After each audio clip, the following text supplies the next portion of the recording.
Министерството за внатрешни работи се уште проверува како и на кој начин и покрај важечката судска забрана за влез во државата, бугарските пратеници Крсто Врачев и Ангел Георгиев од крајно десничарската партија Природба минатата недела присуствувале на судење во Кочани за смртниот случај во сообраќајната несреќа на 23 годишната Ива Михајлова, кочанчанка со македонско и бугарско државјанство.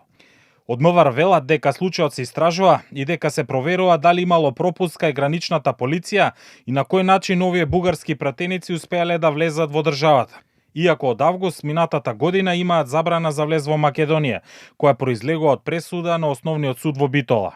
Доколку се утврдат евентуални пропусти или незаконито постапување од страна на службени лица, МВР ќе постапи согласно законските овластувања и ќе ги превземе сите соодветни мерки и действија, вклучително и поведување на соодветни постапки. И двајцата пратеници се офатени со пресудата на Основниот суд во Битола со ознака ПРК О 263/25, со која на вкупно 27 лица сите пратеници од бугарската партија Природба им се забранува влез во Македонија, бидејќи лани во јуни нелегално ја преминале македонско-грчката граница и илегално престојувале повеќе денови. Врачев и Георгиев, како и целата група чии фотографии беа објавени на Facebook, биле осудени на 8 август минатата година, а покрај едногодишната забрана за влез во Македонија, добиле и прекршочна казна од 50 до 230 евра.